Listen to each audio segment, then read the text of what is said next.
যেই দেশে সুশাসন থাকে না, জবাবদিহিতা থাকে না, স্বজনপ্রীতি থাকে, ওই দেশে কোনোদিন শান্তি আসা সম্ভব, কথা কয় না, ওই দেশে শান্তি আসা সম্ভব, আরো জোরে কোন সম্ভব? দেশে যেই সকল গুণ খুন হচ্ছে, যেই সকল হত্যা হচ্ছে, এই যে বিশেষ করে গত বছর আমরা দেখেছিলাম আসিয়া নামের মাগুরার একটা মেয়ে দুনিয়া থেকে বিদায় হয়েছে, বিচার পাইছেন? আরো জোরে, বিচার হয়েছে? বিচার কিন্তু হয়নি। গত কয়েকদিন আগের ঘটনা, চট্টগ্রামের সীতাকুণ্ডে, তাই না? ছোট্ট একটা মেয়ে, আহারে নিজের কন্যা সন্তানের মতো একটা বয়স, ছোট্ট একটা মেয়ে, বুদ্ধি হয়নি এখন পর্যন্ত, চকলেট দিলে সে চলে যাবে লোভে। ছোট্ট একটা মেয়ে, ইরা নামক একটা মেয়েকে একজন মুরব্বী টাইপের মানুষ ধর্ষণ করবার জন্য সেই পাহাড়ের দিকে নিয়ে গেছে। নাউজুবিল্লাহ পড়েন। এটা আমাদের জন্য একেবারেই নির্লজ্জ। রমজান মাসেও শয়তান বন্দি থাকে, কিন্তু মানুষ শয়তান এখনো বন্দি হয়নি, কতক্ষণ ঠিক কিনা? আমরা বলতে চাই, দেশ অবশ্যই ভালো হবে, সমস্ত ধর্ষকদের হৃদয়ে কম্পন সৃষ্টি হবে যদি একজন ধর্ষককে, যদি বাইতুল মোকাররমের সামনে বাংলাদেশের আইন কানুনের ভিত্তিতে হোক আর কোরআন সুন্নাহর ভিত্তিতে হোক, একজন ধর্ষককে যদি ফাঁসি রশিতে ঝুলানো যায়, আগামী দিন থেকে আমার বিশ্বাস সমস্ত ধর্ষকদের শব্দ দোষ বন্ধ হয়ে যাবে, কতক্ষণ ঠিক কিনা?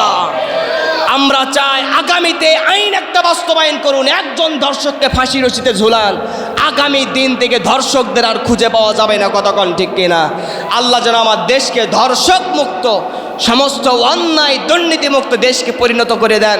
সকলে পড়েন আল্লাহুম্মা আমিন। 17 রমজানে ইসলামের ইতিহাসের দিক থেকে ইসলামকে টিকানোর জন্য, আল্লাহর দ্বীনকে হেফাজত করবার জন্য, আল্লাহর আইন কানুনকে প্রয়োগ করবার জন্য, নবীজির আদর্শকে জমিনে সমুন্নত রাখবার জন্য মুসলমানেরা মক্কার মদিনা থেকে 80 মাইল দূরে একটি বদর নামক জায়গায় উপস্থিত হয়েছিলেন 313 জন সাহাবাই কেরাম নিয়ে। কাফের আবু জেহেলের সেনাপতিত্বে ছিল 1000 কাফের সৈন্যবাহিনী। নবী করিম সাল্লাল্লাহু আলাইহি ওয়াসাল্লাম সাহাবীদেরকে নিয়ে 17 রমজানে বদর নামক প্রান্তে উপস্থিত হয়েছিলেন। আজকের আমাদের আলোচনার পয়লা নম্বর বিষয় হবে বদর যুদ্ধ। কোন যুদ্ধ? কথা বলেন, কোন যুদ্ধ? নবীজি তার বাস্তব জীবনে যতগুলো যুদ্ধের সেনাপতির দায়িত্ব পালন করেছেন, সরাসরি যুদ্ধের ময়দানে অবস্থান করেছিলেন, তার ভিতরে অন্যতম পয়লা নম্বর যেই যুদ্ধ ইসলাম টিকানোর জন্য, সেই যুদ্ধের ময়দানের নাম হচ্ছে, সেই যুদ্ধের নাম হচ্ছে বদরের যুদ্ধ। আল্লাহু আকবার কোন। আমরা বদর যুদ্ধ সম্পর্কে আজকে আলোচনা শুনবো ইনশা। এই বদর নামকরণ করা হলো কেন? বদর নামে একজন ব্যক্তি ছিল এবং সেই ব্যক্তিটার একটা কূপ ছিল, সেই কূপ বা কুয়ার নাম ছিল বদর নামে। সেই বদর নামকরণ হিসাবে ওই জায়গায়, ওই উপত্যকায় একটা যুদ্ধ হয়েছিল, মুসলমানদের পয়লা নম্বর যুদ্ধ। সেই জন্য সেই যুদ্ধের নাম হচ্ছে বদরের যুদ্ধ। কিসের যুদ্ধ? বদর একটি জায়গার নাম, একটি কূপের নাম, সেই অনুসারে জায়গার নাম হয়েছে বদর। ওই জায়গায় যুদ্ধ হবার কারণে ওই যুদ্ধের নাম হয়েছে বদরের যুদ্ধ। আল্লাহু আকবার কোন। আমাদেরকে ইতিহাস জানতে হবে, সঠিক ইতিহাস। বদর যুদ্ধে মুসলমান সাহাবীদের সংখ্যা কতজন ছিল বলেন তো? 300, আরো জোরে 300, মনে রাখবেন 313 জন মুসলমানদের পক্ষে, আর কাফিরদের পক্ষে ছিল 1000। কত হাজার? 1000। মুসলমানদের পক্ষে তেমন কোনো সৈন্য সামন্ত ছিল না। বিভিন্ন ধরনের সাজসজ্জা পরিলক্ষিত, উট দম্বা কিংবা বিভিন্ন তীর তরবারি, এগুলোও কোনো কিছু ছিল না। কিন্তু কাফেরদের ভিতর থেকে 1000 তাদের ছিল সৈন্য সামন্ত। বিভিন্ন উটের ওপরে তাদের তীরন্দাজ এবং তাদের ফিট করা, তাদের মনে করেন যে একেবারে ট্রেনিং প্রাপ্ত কিছু বীর যোদ্ধারা ছিল আবু জেহেলের দলে। তাদের সংখ্যা কত হাজার? কথা বলেন, কত হাজার? কাফেরদের আবু জেহেলের পক্ষের সংখ্যা হলো 1000, মুসলমানদের পক্ষের সংখ্যা হলো 313 জন। কিন্তু বদর যুদ্ধে যিনি বিজয় দিয়েছিলেন তিনি কে? কথা বলেন, তিনি কে? বদর যুদ্ধে সাহাবায়ে কেরাম রোজা রেখে বদর প্রান্তে উপস্থিত হয়ে গেলেন। বদর যুদ্ধ হওয়ার জন্য কিছু কারণ আছে। সিরিয়ার দিকে গিয়েছিল আবু সুফিয়ান বাহিনী একটা কাফিলা নিয়ে। সেই কাফিলা সিরিয়া থেকে তখন বাণিজ্য করে যখন ফিরে আসতেছিল, নবীজির কাছে খবর আসলো, ইয়া রাসূলুল্লাহ, সিরিয়া থেকে আবু সুফিয়ান ফিরে আসতেছে হাজার হাজার সম্পদ নিয়ে। ইতিহাসের ভিতরে পাওয়া যায় 1000 উট, তার উপরে স্বর্ণই ছিল। পুরা 1000 উটের ভিতরে সমস্ত উটের যে সকল সাজসজ্জা ছিল, প্রত্যেকটা বাহনের ভিতরে স্বর্ণ দ্বারা ভর্তি ছিল। নবীজির কাছে খবর আসলো, ইয়া রাসূলুল্লাহ, এতগুলো সম্পদ নিয়ে ওরা মক্কার দিকে রওনা হবে কিছুক্ষণ পরে। নবীজি চিন্তা করলেন, কাফেররা যদি এই সম্পত্তি নিয়ে মক্কার দিকে যদি চলে যায়, এই মক্কায় যাবার পরে এই সম্পত্তি নিয়ে তারা ব্যবসা বাণিজ্য করবে। মুসলমানরা হিজরত করে মদিনা থেকে মক্কা থেকে মদিনায় আগমন করেছে। কাফেররা এতগুলো সম্পত্তি নিয়ে সিরিয়া থেকে এরা মক্কায় চলে যাবে। একদিন না একদিন এই সম্পদ বেশি হবে, মুসলমানদের বিরুদ্ধে এই সম্পদ লাগাবে, ঠিক কিনা কথা বলে? কাফের বেদিনার মুশরিকরা গোটা পৃথিবীতে আজকেও মুসলমানদেরকে দমন করার জন্য, নিধন করার জন্য তাদের সমস্ত টাকা পয়সা ধন সম্পত্তি কিন্তু ইসলামের বিরুদ্ধেই কিন্তু করে, কথা কোন ঠিক কিনা? আস্তে আস্তে খবর দেখতেছিলাম, একটা নিউজ পাইলাম যে মুসলমানদের ইবাদতের জায়গা মসজিদে আকসায় ইসরায়েল বাহিনীর নির্দেশে তালা ঝুলিয়ে দেওয়া হয়েছে। কি ঝুলিয়ে দেওয়া হয়েছে? তালা ঝুলিয়ে দেওয়া হয়েছে। দেখেন, কাফের বেদিন, ইহুদিরা, নাসারারা, মুশরিকরা মুসলমানদেরকে কিভাবে দমন করতে চাচ্ছে, কিন্তু কোনোদিন দমন করা সম্ভব হবে? আরো জোরে সম্ভব হবে? আল্লাহ রাব্বুল আলামিন বলেন, ইউরিদুনা লিইউতফিউ নূরাল্লাহি বিআফওয়াহিহিম ওয়াল্লাহু মুতিম্মু নূরিহি ওয়ালাউ কারিহাল কাফিরুন। কাফেররা চেষ্টা করে, কাফেররা নিজের জীবনের সমস্ত কিছু ব্যয় করে দেয় এই জমিন থেকে, আল্লাহর জমিন থেকে আল্লাহর দিনকে নির্বাপিত করে দিবে, আল্লাহর ইসলামকে মুখের ফুৎকার দ্বারা বন্ধ করে দিবে। কিন্তু আল্লাহ পাক দুনিয়ার মানুষকে, নবীজিকে সান্ত্বনা দিয়েছেন, ইয়া রাসূলুল্লাহ, আপনাকে যেই সংবিধান দিয়ে, যেই কোরআন দিয়ে, যেই আলো দিয়ে, যেই বাতি দিয়ে জমিনে পাঠাইছি, আল কোরআনের বাতিকে কাফেররা বন্ধ করে দিতে চায়। আমি আল্লাহ তাআলা ডাক দা জানা দিলাম, ওয়াল্লাহু মুতিম্মু নূরিহি, আমি আমার রব এই জমিনে জ্বালাবো কাফের বেদিন যত ষড়যন্ত্র করুক, যত মন খারাপ করুক, কাফেরদের সমস্ত চক্রান্ত বন্ধ করে দিয়া আমার আল্লাহ পাক এই জমিনে তার আলো একদিন জ্বালাবে, কথা কোন ঠিক কিনা? কবি সম্রাট ডক্টর আল্লামা ইকবাল রহমাতুল্লাহ আলাইহি বলছেন, সাতে জাকার হ্যাঁ अजल से ताइम रोज चेरागे मुस्तफ़ा भी से शेरारे बुल हाविस। कवि सम्राट বলেছেন, যুগে যুগে কাফির বেদিন মুশরিকার মুনাফিকরা আল্লাহর জমিন থেকে আল্লাহর দিনকে নির্বাপিত করে দেবার জন্য হাজারো চেষ্টা করেছে। কাফেররা, মুশরিকরা, মুনাফিকরা, বেদিনরা দুনিয়া থেকে লাঞ্ছিত হয়ে বিদায় নিয়ে চলে গেছে। আল্লাহর জমিন থেকে আল্লাহর ইসলাম, আল্লাহর দিন, আল্লাহর ধর্ম, আল্লাহর পাঠানো কিতাব কোরআনকে আজও পর্যন্ত বন্ধ করা সম্ভব হয়নি, ঠিক কিনা? কোনোদিন বন্ধ করা সম্ভব না। সেই যুগে আবু জেহেল, উতবা, সাইবা, ওয়ালিদ বিন মুগিরা তারা সারাটা জীবন চেষ্টা করেছে আল্লাহর নবীজিকে হত্যা করতে, আল্লাহর নবীজিকে দুনিয়া থেকে বিদায় করে দিতে। তাদের মিশন একটাই ছিল, জমিন থেকে যদি মুহাম্মদুর রাসূলুল্লাহকে বিদায় করা যায়, এই জমিনে কালেমার দাওয়াত দেওয়া লোক থাকবে না। এই জন্য মক্কার দারুন নদওয়াম তাদের আইন তৈরির কারখানা, সংসদের ভিতরে তারা নবীজিকে হত্যা করবার জন্য, নবীজিকে দুনিয়া থেকে বিদায় করবার জন্য তারা বিভিন্ন ফন্দি তৈরি করলো। আল্লাহ পাক সেই কথা কোরআনুল কারীমের ভিতরে বলছেন, ইয়া রাসূলুল্লাহ, আপনি স্মরণ করেন সূরা আনফাল 30 নম্বর আয়াত, ইয়া রাসূলুল্লাহ, আপনি স্মরণ করেন যখন কাফির বেদিনার মুশরিক মুনাফিকরা আপনাকে দুনিয়া থেকে বাহির করে দিতে চাইল, আপনাকে আটক করতে চাইল, শেষ পর্যায়ে তারা আপনাকে হত্যা করবার জন্য সিদ্ধান্ত নিল, আমি রব ডাক দেয়া জানা দিলাম তারা আপনাকে হত্যা করতে পারবে না, ক্ষতি করতে পারবে না। আপনারা জবাব দেন আমার নবীজিকে হেফাজত করবার জন্য যিনি সর্ব অবস্থায় রেডি আছেন তিনি কে? আরো জোরে বলেন তিনি কে? সেই আল্লাহ আজও আছে না নাই? আল্লাহ রাব্বুল আলামিন বলেন, আল্লাহু লা ইলাহা ইল্লা হুয়াল হাইয়ুল কাইয়্যুম। আল্লাহ রাব্বুল আলামিন বলেন, আমি তো সেই রব, সেই মালিক, সেই চিরস্থায়ী রব, চিরঞ্জীবী রব। দুনিয়ার সমস্ত কিছু ক্ষয় হয়ে যাবে, লয় হয়ে যাবে, আমি রবের কোনো ক্ষয় নাই, লয় নাই। কিয়ামত পর্যন্ত শুধু নয়, অনন্ত অসীম কাল পর্যন্ত যিনি টিকে থাকবেন যার রাজত্ব নিয়ে, তিনি কে? আরো জোরে বলেন তিনি কে? নবীজিকে আল্লাহ তাআলা হেফাজত করেছিলেন। আল্লাহ রাব্বুল আলামিন বলছেন, ওয়াল্লাহু ইয়াসিমুকা মিনান নাস।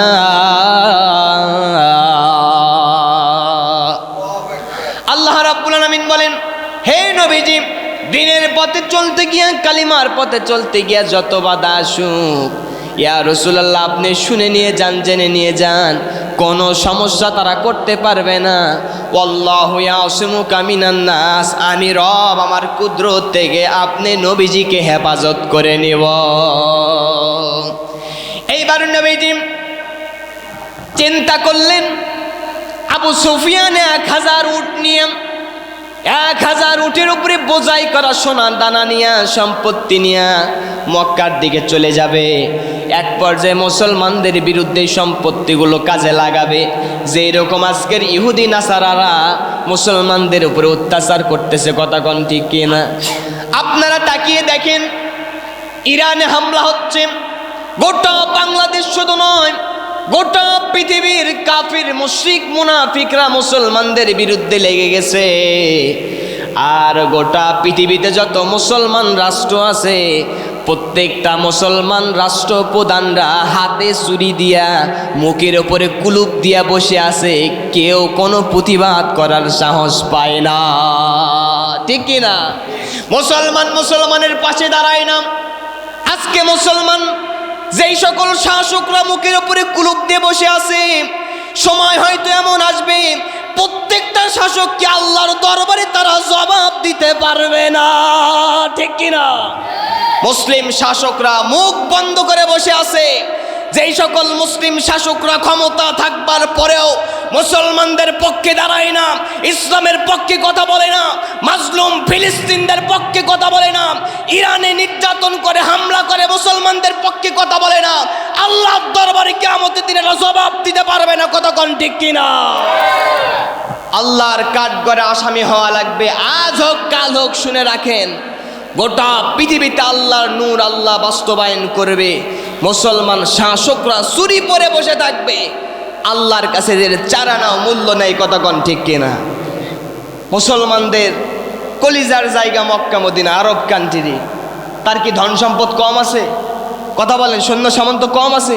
একটু কথা বললেই হয়, প্রতিবাদ করলে মুসলমান খুশি হয়, ঠিক কিনা?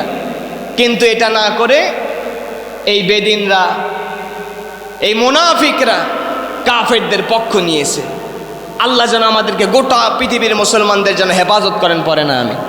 নবীজি চিন্তা করলেন, এই কাফেররা মক্কায় যাওয়ার পরে সম্পত্তি ইসলামের বিরুদ্ধে কাজে লাগাবে। সাহাবীদের পাঠালেন, যাও সাহাবীরা একটু খোঁজ খবর নাও, এদের কাফিলা কোথায় আছে, কোথায় যাচ্ছে। খোঁজ খবর নেওয়া হলো, ইতিমধ্যেই তারা মক্কার দিকে পৌঁছে যাবে। এটি একটি কারণ হয়েছে বদর যুদ্ধ।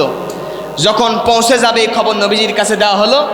নবীজি চিন্তা করলেন, আর বসে থাকা যাবে না, ইসলামের বিরুদ্ধের শক্তিদেরকে আটকাতে হবে, এই সম্পত্তি যাতে ইসলামের বিরুদ্ধে ব্যবহার করতে না পারে।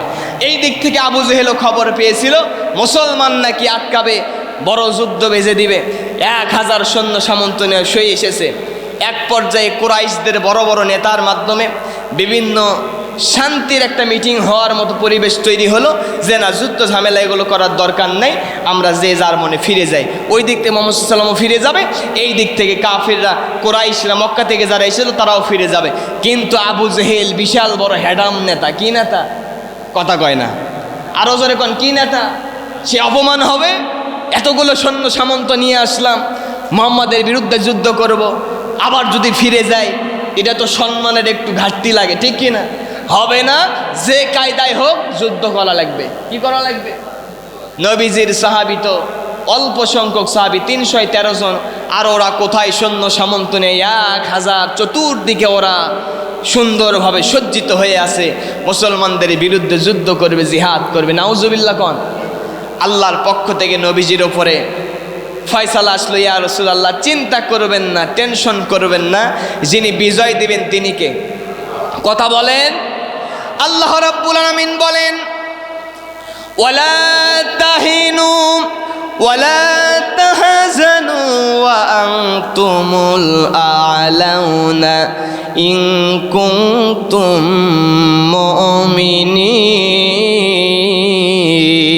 মুমিনিন। আল্লাহ রাব্বুল আলামিন বলছেন, হে নবীজি চিন্তা করেন কেন, টেনশন করেন কেন? ওয়ালা তাহিনু ওয়ালা তাহজানু, চিন্তার কারণ নাই, কষ্টের কারণ নাই, আপনি চিন্তা করবেন না, ভয় পাবেন না, আমি রব আপনার সঙ্গে আছি। সমস্ত জায়গায়, সমস্ত অবস্থায়, সমস্ত প্রেক্ষাপটে যিনি বিজয়ের মালা পরিধান করা দিবে বলেন তো তিনি কে? সমস্ত পয়গম্বররা, সমস্ত আম্বিয়া কিরামরা, সমস্ত নবী রাসূলরা যখন বিপদের ভিতরে সম্মুখীন হয়েছেন, বিপদে পড়েছেন, সমস্ত নবী রাসূলরা বলেন তো কার কাছে সাহায্য চেয়েছেন? আরো জোরে কোন কার কাছে? আমরাও রবের কাছে সাহায্য চাইবো, আল্লাহ বিপদের মুহূর্তে পড়ে গেছি, বিপদ থেকে উদ্ধার করে দাও। গুনার ভিতরে পড়ে গেছি, নিজের জীবনে প্রকাশ্যে গোপনে, দিনের আলোতে রাতের অন্ধকারে আল্লাহ তাআলা কত গুনাহ খাতা করলাম, শিরকি গুনাহ, কুফরি গুনাহ, বিদাতি গুনাহ, জানা অজানা হাজারো গুনার ভিতরে জর্জরিত হয়ে গেছি। রব্বুল আলামিন তোমার কাছে ধর্ণা দিলাম, তোমার কাছে চেয়ে নিলাম, তুমি জীবনের গুনাহ খাতা মাফ করে দাও। আল্লাহ রব্বুল আলামিন ডাক দা বলে, বান্দারে তুমি যখন আমি রবের কাছে চেয়েছো, আমি রব তোমার জীবনের সব গুনাহ মাফ করে দিলাম। আমার রবের কাছে যেই বান্দা চায়, আমার রব তার গুনাহ মাফ করে দেয়। আর আমার রবের কাছে যেই বান্দা চায় না, আমার রব তার উপরে রাগান্বিত হয়। हर हमेशा देने को वो तैयार है, हर हमेशा देने को वो तैयार है, जो ना मांगे उससे वो बेजार है। আমার রবের কাছে যেই ব্যক্তি চায়, আমার রবের কাছে যেই ব্যক্তি চেয়ে নেয়, আল্লাহ পাক তারে দিয়ে দেয়। আর আমার রবের কাছে যেই ব্যক্তি চায় না, মুখ ফিরে নেয়, আমার রব ওই ব্যক্তির উপরে গোসা রাগান্বিত হয়ে যায়। আমার নবীজি বদর প্রান্তে উপস্থিত হলেন আল্লাহর দ্বীনকে টিকানোর জন্য, ইসলামকে টিকানোর জন্য। এই যুদ্ধের নাম হলো, একটা নাম এসেছে, সেই নামটি হলো ফুরকান, পার্থক্যকারী যুদ্ধ।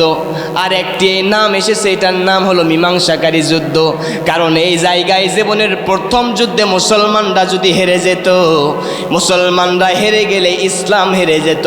এই যুদ্ধের ময়দানে মুসলমানরা যদি হেরে যেত, নবীজি মক্কা ইসলামী স্টেট, ইসলামী রাষ্ট্র গঠন করতে পারতেন না। আল্লাহ পাক নবীজিকে সাহায্য করেছেন। তাই তো নবীজি বদরের প্রান্তরে রোজা রেখে যখন ময়দানে উপস্থিত হয়েছিলেন, আল্লাহ পাকের সাহায্যে মুসলমানরা বিজয় অর্জন করেছে। কথা কোন ঠিক কিনা? আল্লাহ রাব্বুল আলামিন বদর সম্পর্কে কুরআনুল কারীমের সূরা আলে ইমরান 123 নম্বর আয়াতের ভিতরে চমৎকার করে ডাক দিয়ে জানায় দিচ্ছেন, নবীজি আপনি শুনে নিয়ে যান, আপনি চিন্তা করবেন না, আপনি কষ্ট নেবেন না। 124 নম্বর আয়াতের ভিতরে আল্লাহ তাআলা ডাক দিয়ে জানায় দিচ্ছেন, ওয়ালাকাদ নাসারাকুমুল্লাহু বিবাদরিন ওয়া আনতুম আযিল্লাহ ফাত্তাকুল্লাহা লাআল্লাকুম তাশকুরুন।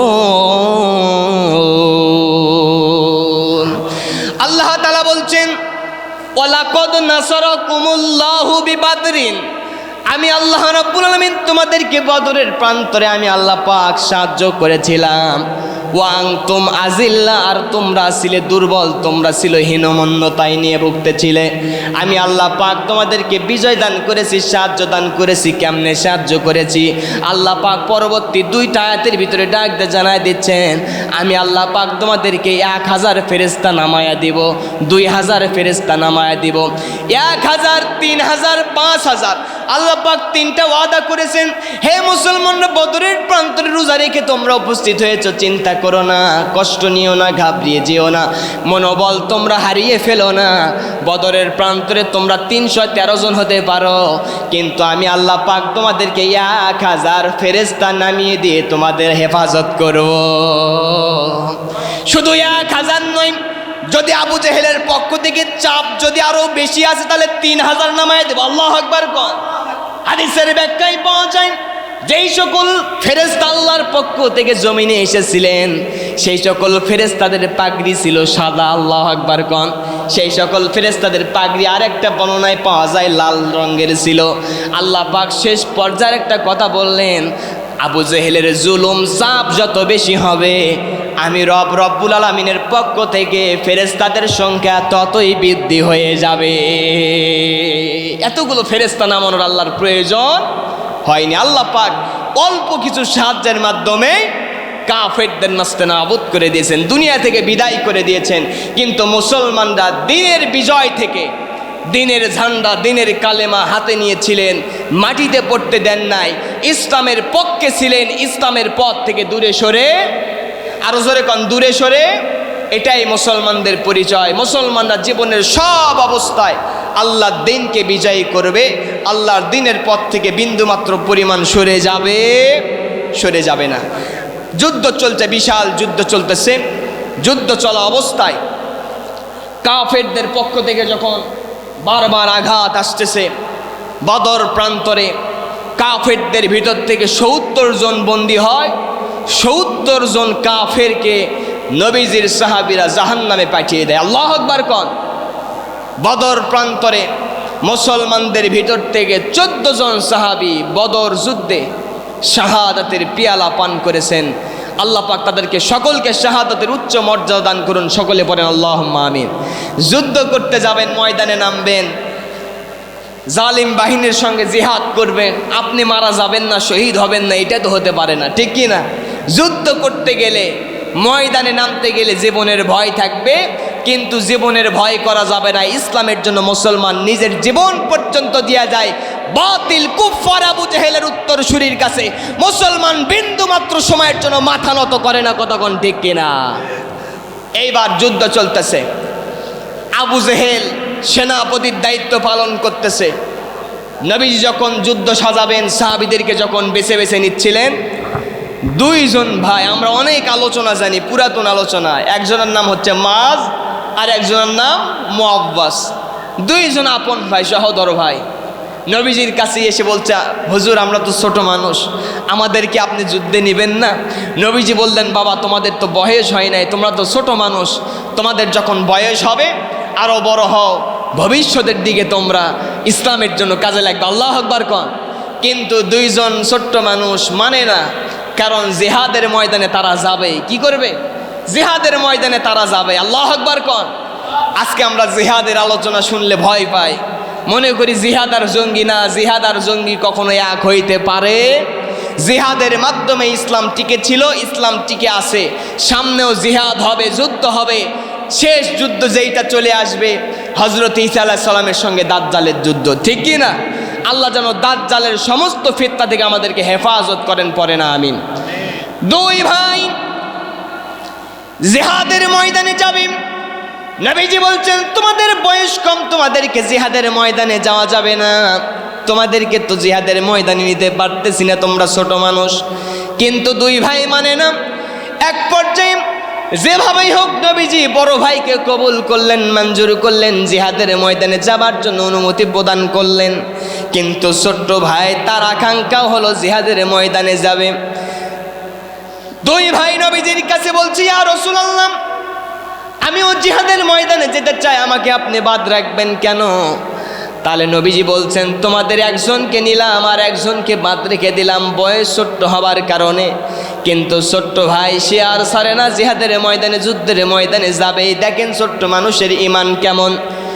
এইবার বলছে, ইয়া রাসূলুল্লাহ, আপনি আমাদেরকে কুস্তি করতে দেন, আপনি পরীক্ষা করেন, আমাদেরকে পরীক্ষা করবার পরে আপনি যুদ্ধের ময়দানে জিহাদের ময়দানে অনুমতি দিবেন। নবীজি কুস্তি করবার জন্য দুই ভাইকে এবার অনুমতি দিলেন। দুই ভাই পাশেই কুস্তি লাগা শুরু করে দিল। বড় ভাইয়ের শক্তি বেশি। বড় ভাই যখন ছোট ভাইয়ের বুকের ওপরে লাফ দিয়ে বসে পড়েছে, ছোট ভাইকে যখন কুপঘাত করেছে, ছোট ভাই বড় ভাইয়ের চোখের সঙ্গে চোখ লাগায় বলছে, ভাই তুমি বড় ভাই, তোমার সঙ্গে আমার শক্তির কোনোদিন তুলনা হইতে পারে না, কিন্তু যুদ্ধের ময়দানে জিহাদের ময়দানে আমি ছোট ভাই, আমিও তো যেতে চাই, নবীজি তো অনুমতি দেয় না। তুমি এবার আমাকে কুপঘাত করে ফেলেছো, আমাকে হারিয়ে দিয়েছো, তুমি একটু তোমার শরীরকে ঢিল দিয়া দাও, যাতে আমি ছোট ভাই তোমার ভাই তোমাকে ফেলে দিয়ে আমিও যেন নবীজির যুদ্ধের ময়দানে যেতে পারি। নবীজি দুইজনের কথা শুনতেছিলেন আর হাসতেছিলেন। আহারে, দুইজন মানুষের ভিতরে এত বড় ঈমান। দুইজন যুবককে এবার দুই ভাইকে যুদ্ধের ময়দানে যাবার জন্য অনুমতি দিয়ে দিলেন। যুদ্ধের ময়দানে চলে গেল। সাহাবীরা যুদ্ধের ভেতরে ব্যস্ত। আব্দুর রহমান ইবনে আউফের কাছে গিয়ে দুই বাচ্চা ডাকতে বলছে, ওগো চাচা যান, এই মঞ্চের ভিতরে এই যুদ্ধের ময়দানে আবু জেহেল কোনটা? বারবার যখন প্রশ্ন করেন, হযরত আব্দুর রহমান ইবনে আউফ ডাকতে বলতেছে, দুইজন ছোট্ট বালক আবু জেহেলের খোঁজ করে কেন? এক পর্যায়ে ডাকতে বলা হলো, ওই যে উটের পিঠে চড়ে আসে সাজসজ্জা নিয়ে, বিশাল বড় দেখা যায়, ওইটাই জামানার শ্রেষ্ঠ কুলাঙ্গার, নবীজির চির দুশমন, ইসলামের প্রকাশ্য দুশমন, ওইটাই হলো আবু জেহেল। সাহাবী বলছে, যেই মাত্র মাজার মুআব্বাসকে দেখিয়ে দিয়েছে আবু জেহেলকে, সঙ্গে সঙ্গে এমন জোরে দৌড় দেওয়া শুরু করে দিয়েছে। দৌড় দিয়ে যাবার পরে তরবারি বাহির করে আবু জেহেলের উটের পায়ের ওপর আঘাত করেছে। উট জমিনে পড়ে গেল, আবু জেহেলও এবার জমিনে পড়ে গেছে। আবু জেহেলকে যখন দুনিয়া থেকে বিদায় করে দিবে, আবু জেহেলও ভাবতেছে, হারে এত জীবন পর্যন্ত যত ষড়যন্ত্র করলাম, যত শক্তি খাটালাম, শেষ পর্যন্ত কি আমাকে ছোট্ট বালকের হাতে দুনিয়া থেকে বিদায় হওয়া লাগলো? কথা কোন ঠিক কিনা? এই দুনিয়াতে যত বড় বড় জালিম আবির্ভাব হয়েছে, জালিমদেরকে আল্লাহ পাক বড় বড় কিছু দ্বারা বিদায় করে নাই, বড় বড় জালিমকে আল্লাহ পাক ছোট ছোট বিষয় দিয়া দুনিয়া থেকে বিদায় করেছে। কথা কোন ঠিক? উদাহরণ বাংলাদেশের সঙ্গে মিলান। বাংলার জমিনের 17 বছরের স্বৈরাচার আপনারা মিলায় নেন। কত দল মাঠে নামলো, কত দল আন্দোলন করলো, মিছিল করলো, মিটিং করলো, পালায়া বাড়িতে চলে আসলো, উল্টা মামলা খেলো। কথা কোন ঠিক কিনা? জেল খাটলো, জরিমানা হলো, ফাঁসি রশিতে ঝুললো, কিন্তু আল্লাহ পাক কোথায় থেকে কোন ছাত্র সমাজের আবির্ভাব করে দিল? বিশ্ববিদ্যালয়, কলেজ, স্কুল, মাদ্রাসার ছাত্ররা রাস্তায় নামলো। আবু জেহেলকে আল্লাহ পাক ছোট্ট বালক দ্বারা যেমন দুনিয়া থেকে নাস্তে নাবুদ বিদায় করে দিয়েছিল, বাংলার আবু জেহেলের উত্তরসূরিকে, আবু জেহেলের খালাতো বোনকে ছোট্ট ছোট্ট বাচ্চা ছাত্র মাধ্যমে দুনিয়া থেকে, বাংলার জমিন থেকে বিতাড়িত করেছে। এই জন্য টেনশন করা যাবে না। বদরের প্রান্তরে আল্লাহ পাক মুসলমানদেরকে বিজয় দান করলেন। শুধু তাই নয়, এক সাহাবী খেজুর খাচ্ছিলেন, আলোচনা শেষ করে নিয়ে আসলাম। এক সাহাবী রাসূলুল্লাহর সামনে খেজুর খাচ্ছিলেন আর ডাক দিয়ে বলছে, ইয়া রাসূলুল্লাহ, খেজুর খাইতেছি, আমি যদি যুদ্ধের ময়দানে যাই আল্লাহ পাক কি আমাকে জান্নাত দান করবে নাকি? নবীজি বলছেন, অবশ্যই অবশ্যই, এই দুনিয়াতে শহীদ হইতে দেরি, আল্লাহর জান্নাতে পৌঁছাইতে দেরি হবে না। সাহাবী খেজুর খাইতে খাইতে খেজুরগুলো ছিটিয়ে ফেলে দিলেন, রেখে দিয়া যুদ্ধের ময়দানে চলে গেলেন। আর ডাক দে বলছে, ইয়া রাসূলুল্লাহ, আমি যদি খেজুর খাইতে খাইতে সময় যদি বিলম্বিত করে ফেলি, শহীদ হতে দেরি হয়ে যাবে, আল্লাহ পাকের জান্নাতের ভিতরে পৌঁছাইতেও দেরি হয়ে যাবে। কথা কোন ঠিক কিনা? এই জন্য শাহাদাতের তামান্না যাদের ভিতরে থাকবে, দুনিয়াতে তুচ্ছ মনে করবে, শাহাদাতের তামান্না যাদের ভিতরে থাকবে, এরা কোনোদিন আল্লাহর জমিনে কাফেরদের সঙ্গে আতাত রাখতে পারে না। কথা কোন ঠিক কিনা?